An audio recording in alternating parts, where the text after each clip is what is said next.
Ya son las 8 de la mañana con 54 minutos, momento de abrir la primera entrevista de esta mañana, un tema que hemos abordado ya desde el martes anterior, la cantidad de homicidios que se registraron durante el fin de semana largo de Navidad, que totalizan en 9 personas asesinadas.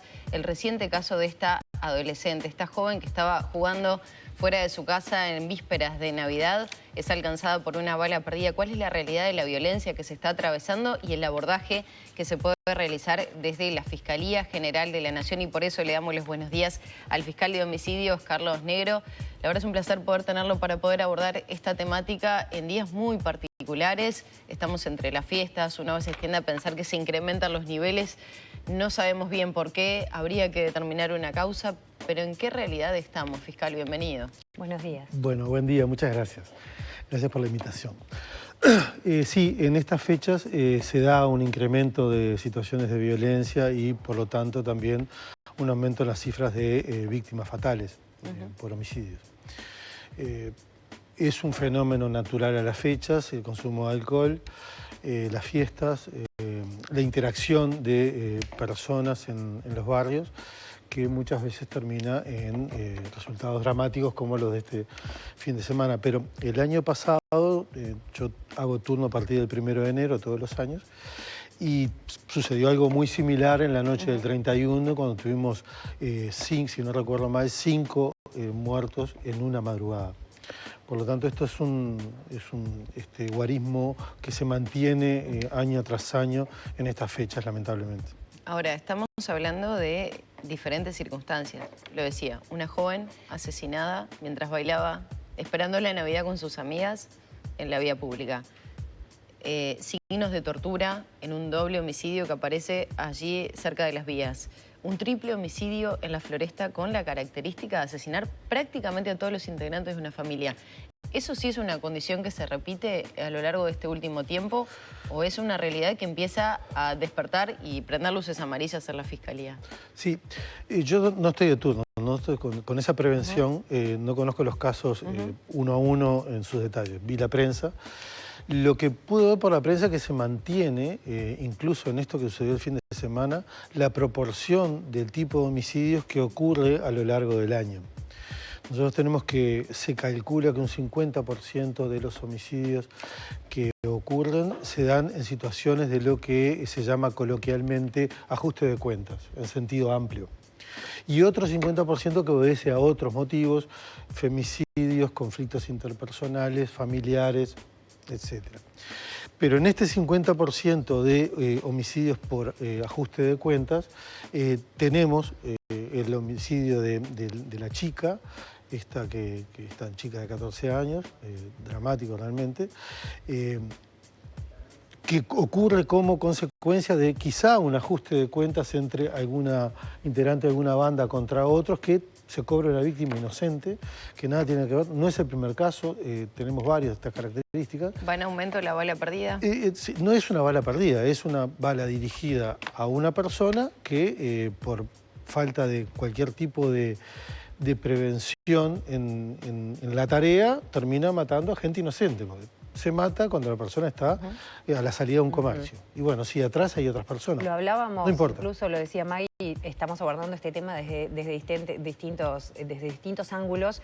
Germán Aller, el especialista en esta temática, hablaba de un cambio en los códigos, por ejemplo, que se manejan, de que situaciones que quizá antes se solucionaban a los golpes, ahora terminan en una ráfaga de metralla. ¿Qué podemos esperar? ¿O en qué paso estamos de repente a otras sociedades, como veíamos en algún momento, que parecían súper lejanas, en las que se vivían diariamente esas cosas, en las que se viven esas cosas? Sí, yo tengo muchos años en esto y ese tipo de homicidio por ajuste de cuentas que existieron siempre, quizá no con el volumen de ahora, pero siempre existieron. El homicida, el autor de la conducta que quería matar a su rival, esperaba de repente un horario y un lugar donde no hubiera más gente. Y ahí cometía su venganza y su ajuste y ahí daba muerte a esa persona. Ahora ese tipo de cuestiones ya vemos que no existe y si se quiere dar muerte a una persona, no importa que esté a la salida de una escuela. Y sea a las 4 de la tarde. No importa si termino hiriendo a otra persona, no interesa porque las armas, aparte, la proliferación de armas, que es una de las principales causas de la violencia, no solamente en cantidad, sino en calidad. Hoy las pistolas son transformadas de semiautomáticas a automáticas con un mecanismo de un armero improvisado que hace que esa pistola Glock semiautomática se transforme en una ametralladora. ¿Realmente hay un incremento preocupante en la cantidad de armas que están dando vueltas en la ciudad? Es sostenido. Se estima que en Uruguay existen más de 1 millón de armas esparcidas por la sociedad. ¿Hay un cálculo de cuántas son legales, cuáles están registradas? Aproximadamente 650.000 armas están registradas y la cifra negra es negra, pero se calcula que puede llegar a ser de un volumen similar a las registradas. Ahora, fiscal, me interesa su perspectiva como experto en esta temática dentro de la Fiscalía, ¿no? Está en la Fiscalía de Homicidios y sin entrar en detalle de ningún caso en particular. Cuando caen situaciones como estas que estábamos diciendo recién, las denominadas balas perdidas o el ajuste entre bandas, ¿no? ¿Qué se señala dentro de las audiencias? ¿Qué percepción tiene usted de esas personas que llegan como autores materiales de un asesinato, por ejemplo? A ver. ¿Qué se señala? ¿Qué responsabilidad ven esas personas? ¿Hay un arrepentimiento? ¿Usted ve que son personas que, por más que vayan a la cárcel a cumplir con una pena, pueden llegar a tener una rehabilitación? ¿Qué percepción tiene usted en esa materia? En homicidio se da una particularidad que de repente no se da en otras materias. Para empezar, los imputados indagados, como se les llame, como quiera llamársele, pero en definitiva la categoría es esa, en homicidios en la mayoría de los casos eligen no declarar, para empezar. Entonces nosotros a veces no tenemos una percepción de lo que piensa, dice o razona la persona que está imputada en un homicidio. Además, descartaba el juicio abreviado, ¿no? Porque no declara, salvo que vaya a un juicio abreviado, que en algunas situaciones en homicidio se puede dar, no en todas, pero en algunas sí. Pero ese juicio abreviado en general en homicidios no se da en el momento. Claro. Se da luego de la prisión preventiva con un trabajo de investigación previa que amerita que la persona sepa que está realmente comprometida en su situación y decida ir por la vía del proceso abreviado y que la Fiscalía a la vez entienda que por una cuestión estratégica, como por ejemplo la no revictimización de víctimas y testigos, que también ven en el juicio abreviado una liberación para no transitar el sistema de justicia, la exposición que eso supone. Entonces ahí se llega al juicio abreviado y ahí lo que se hace es la aceptación de hechos que propone la Fiscalía. Pero tampoco hay una declaración de la persona en juicio. Claro. Entonces es difícil para nosotros saber qué es lo que piensa la persona que cometió el delito. Hay excepciones. ¿Sería un insumo importante tener una perspectiva de eso o no? Bueno, a los efectos jurídicos, no. A los efectos jurídicos lo que interesa a la Fiscalía es determinar qué sucedió y probarlo en juicio, o en proceso abreviado, que también es un juicio, porque hay una aceptación de hechos. Entonces lo importante para la Fiscalía es una cuestión probatoria. Lo demás podría ser más de tipo psicológico o sociológico, que escapa un poco a nuestro trabajo. Bueno, de hecho, justamente ayer estuve hablando con Guido Manini Ríos, que habló hace algunos minutos, prácticamente horas, de no se acabó el recreo, y decía eso, el tema del cambio cultural que ha habido con respecto a eso, y como que el problema va mucho más en la base, que capaz que va en línea con lo que decía May, y lo que pienso es eso. Hay una diferencia, o capaz que uno tiende a creer lo que se dice de es por el narcotráfico, todo va por enfrentamiento, y esa es mi pregunta. ¿Es tan así o es un cambio en la sociedad toda y no todos los casos se justifican por el narco? Definitivamente no. El narcotráfico influye, sí. ¿Ha incrementado el número de homicidios y de muertes violentas? También, sí, sin duda. Hablamos de un 50% aproximadamente de muertes en esta caratuladas como ajuste de cuenta. Pero cuidado, no todo el 50% de homicidios que nosotros consideramos o que las estadísticas más o menos consideran que son por ajuste de cuentas, son ajustes de cuentas que derivan directamente del tráfico de drogas. Puede haber un conflicto entre familias, donde una familia rivaliza con la otra y generación en generación se van cobrando muertos y víctimas, y esos homicidios no están relacionados directamente con el tráfico de drogas, sino de repente con la venganza de uno le mató a un familiar, el otro lo vimos en los Palomares hace algunos años. Se ve habitualmente en el barrio Peñarol, Cuinas, no me acuerdo cómo en el Marconi, en el 40 más, en diferentes barrios de Montevideo se ve esta situación. Entonces, quiere decir que el narcotráfico ocasiona todas las muertes o la gran mayoría de las muertes? Directamente no. ¿Hay una incidencia? Sí. Si no, sería inexplicable que, por ejemplo, en Rivera existieran más homicidios en términos relativos que en Montevideo, cuando el mercado de drogas en Rivera es naturalmente y obviamente menor que el de Montevideo. Y lo mismo pasa en Rosario respecto de Buenos Aires. Entonces, no es lineal, es como tú decías, o como decía el senador Manini, es cultural. Bueno, si hay un cambio cultural, no aspiremos tampoco a una solución inmediata, porque los cambios culturales no se abordan desde una perspectiva de la inmediatez. Eso de repente se explica por la incidencia, como decíamos, se habló en su momento del ingreso de tradiciones que no existían en nuestro país, maras, diferentes bandas que según se decía iban a entrar y bueno, y uno dice, ¿qué tan lejos estamos realmente de llegar a ese punto? Sí. ¿O qué puede explicar ese cambio cultural? El fenómeno de la mara es ajeno al Uruguay actualmente y yo creo que estamos muy lejos de eso. ¿Por qué? Porque la mara implica organizaciones fuertemente jerarquizadas y organizadas, complejamente ¿Lo ven organizadas. lejos? Hoy por hoy están lejos porque lo que caracteriza al Uruguay son grupos familiares, territoriales, familias extendidas en los barrios que de pocos integrantes en general, con una división de tareas que no es demasiado visible o perceptible. Entonces estamos lejos de ese fenómeno. Ahora, ¿esto quiere decir que la violencia sea menor? Y no necesariamente. Una estructura criminal atomizada o de muchos grupos criminales pequeños con bajos niveles de organización pueden ser muy violentos al rivalizar por territorios permanentemente. Entonces esa rivalización o rivalidad entre grupos o clanes familiares por el dominio de territorios también incide en la violencia y ocasiona y se cobran muertes permanentemente. ¿Preocupa el aumento del sicariato en Uruguay? Y de la manera que se puede acceder, además. Sí, Hay gente que está cobrando 3.000 pesos por ir a asesinar a otra persona o menos. O sea, sí. ¿Cuánto vale la vida? 3.000 pesos. Sí, se está matando también por la falta de fidelidad al proveedor de drogas. Si el adicto compra esos 50 o 100 pesos que gasta en 2 chasquis como se le dice habitualmente a la pasta base, dosis de pasta base, y es asesinado por cambiar de boca.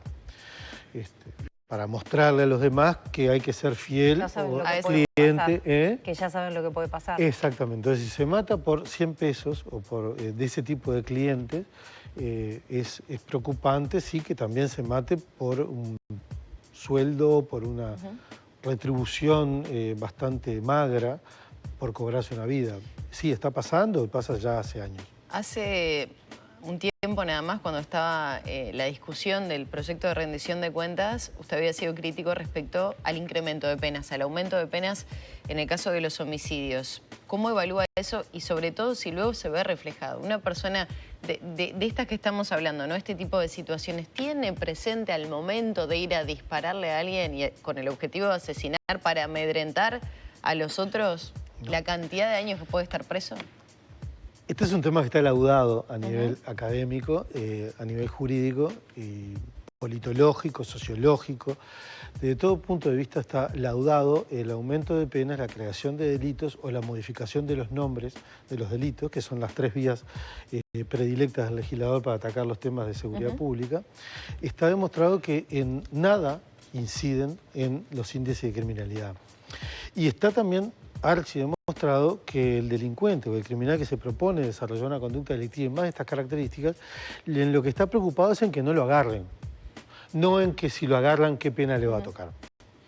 Siempre decimos, un poco en broma, un poco en serio, que el delincuente no mira el Código Penal antes de salir a cometer el delito. Y poco le importa el monto de la pena, y poco le importa si son 10 o 20 años, porque lo que está pensando es que no va a ser habido, que no va a ser atrapado y que por lo tanto no va a tener nunca responsabilidad. Esto hace que los continuos de violencia y las dinámicas criminales tengan como protagonistas individuos muy jóvenes, que no tengan perspectivas de desarrollo de vida a largo plazo, sino que son más bien cortoplacistas. Vivo en el día a día. Día a día, y que muy probablemente su vida se termine violentamente o en la cárcel y luego violentamente. Y ahí está, el sistema carcelario ¿Cómo está nuestro país? Digo, ya sabemos, creo que es la primera campaña electoral donde todos los partidos coinciden en que hay que hacer foco en el sistema de rehabilitación de nuestro país. No tenemos cadena perpetua, la población ya dijo que no ante un plebiscito de esas características, o sea que esa persona va a volver a la sociedad. 7 de cada 10 vuelven. ¿Cada cuánto? 7 de cada 10 personas que pasan por el sistema carcelario vuelven. ¿Y cuántos de Residen, esos el 70%. residen? El 70%. El 70%. Ah, o sea que vuelven 7 de a la cada 10 cárcel. personas Claro, vuelven yo a la estaba cárcel. pensando que vuelven a la sociedad. Ahí Cuando va. metemos una Por eso persona me presa, pareció que... ya sabemos que 10 de las personas que metemos presa van a volver a cometer un delito y van a volver al sistema ¿Y carcelario. entonces, fiscal? Y bueno, todos coincidimos en el diagnóstico. Lamentablemente también todos coinciden en las respuestas. Las respuestas siguen siendo las mismas. Salvo en honrosas excepciones, las propuestas sobre seguridad pública y para combatir, en términos bélicos, la delincuencia, siguen siendo apostar a más penas, cambio de nombre de los delitos para disfrazar nuevas penalidades y el aumento sistemático de la punición. ¿Es necesario realmente establecer una política de Estado en este sentido? Sin duda. O sea, pienso, por ejemplo, cuánto se ha discutido en torno a un Ministerio de Justicia, donde el sistema carcelario pueda salir de la órbita del Ministerio del Interior. Pero ahí ustedes también juegan un rol fundamental en los procesos, pero también en lo que ven, en lo que perciben de estas personas. ¿Es necesaria una política estatal y una mesa de verdad, de diálogo? Nosotros los fiscales, a través de nuestra gremiación fundamentalmente, y a nivel individual también en este tipo de mesas, hemos planteado sistemáticamente que las soluciones de políticas públicas de seguridad no pasan por el incremento de legislación, de hiperinflación penal, y que eso nada incide luego en la rebaja de los índices de delincuencia. Pero lamentablemente o no somos convocados para opinar de estas cuestiones o cuando somos convocados no se nos da demasiada atención. ¿Por qué creen que pasa eso? Porque siguen estando ausentes las políticas de Estado y siguen estando presentes las miradas cortoplacistas y, si se quiere, electoralistas sobre... Bueno, pero en línea con eso, el gobierno ante, bueno, la situación, por ejemplo, del fin de semana, planteó que la diferencia con respecto a años anteriores es que ahora hay un plan, haciendo referencia a esa convocatoria que se hizo a todos los partidos que está coordinando Diego Sanjurjo. ¿Ustedes ven que ese plan puede hacer una diferencia? ¿Qué acceso han tenido? La información que yo tengo es que esa mesa ya no funciona, funcionó muy poco y no tuvo... No, se establecieron esos 15, 16 Exacto. puntos. Sí, pero no tuvieron luego que serían el la plan aprobación que se de todos los estableció. partidos. Quedaron varios partidos afuera, por lo que he visto en la prensa, y eso no ha tenido tampoco un desarrollo importante. No, y En volvemos- cuanto a lo que se vio de ese plan, sí se aplicará Hay cuestiones muy interesantes. por ejemplo... Y hay una propuesta como es la encabezada por Diego Sanjurjo y a partir del Ministerio del Interior, del Cyber Violence, que es un programa que se ha aplicado en otros países, que ha tenido resultados. El interruptor. Sí, que nosotros lo vimos siempre desde la Fiscalía, las Fiscalías de Homicidios en particular, lo vimos con muy buenos ojos, porque es un cambio en la perspectiva para abordar estos problemas. Es salir de lo punitivo, que está desgastado, absolutamente descartado como vía, a un sistema de prevención del delito, de que de repente tenga menos rédito electoral, porque es muy difícil medir lo que no ocurre, y ojalá que esto suceda y que no ocurran tantos homicidios. Va a ser muy difícil de medir, pero nosotros esto lo vimos siempre con muy buenos ojos.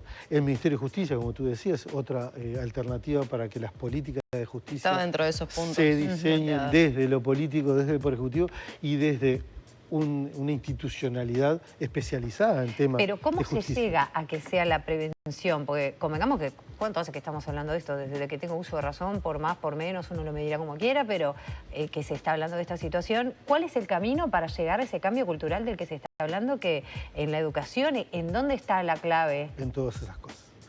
En todos esos temas. Bueno, Alan lo decía, Educación... ¿no? La educación fundamental. La educación es fundamental, pero claro, son políticas que son siempre a mediano y largo plazo, no son con resultados para el ahora. Luego que la violencia está instalada... ¿Pero en se una está sociedad, haciendo hoy algo en esa línea?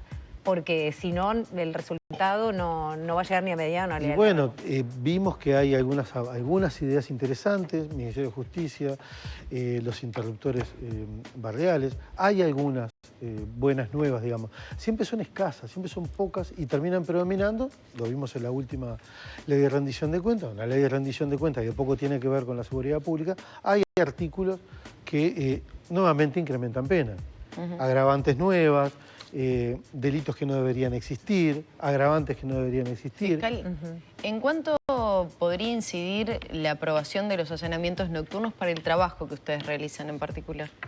Bueno, el allanamiento nocturno es también una nueva propuesta para el tema de seguridad pública, que al ser volcada en un periodo preelectoral y año electoral como este, necesariamente se tiñe de lo político partidario. Habiendo esta circunstancia política partidaria, a nosotros los fiscales, por lo menos a mí, me es muy difícil opinar, no porque no tenga opinión formada, porque la tengo. Yo le pregunto como una herramienta. Muchas veces les pasa realmente, porque se han expresado diferentes técnicos en la materia. Eso implica que yo me pronuncie sobre un tema que es de índole a esta altura ya político por el momento histórico que estamos viviendo. Pero lo que sí voy a opinar desde el punto de vista jurídico. Me parece una muy buena noticia que si se pretende cambiar la Constitución, precisamente se haga eso, se cambie la Constitución y si no... Es una norma que interprete. Si no gusta la Constitución, bueno, hagamos una reforma constitucional, sometamos esta a la decisión popular y si la decisión popular indica que es necesario para combatir la seguridad pública habilitar el ingreso a las casas en horario de la noche, que se haga. Bueno, de hecho se confirmó ayer y se va a someter a votación con las elecciones presidenciales. La Corte Electoral ya está trabajando para el tema de la papeleta. Lo que preocupaba, por lo menos en lo personal, era cambiar la norma constitucional a través de una ley. Tal cual. Negro, por supuesto nos quedan muchísimas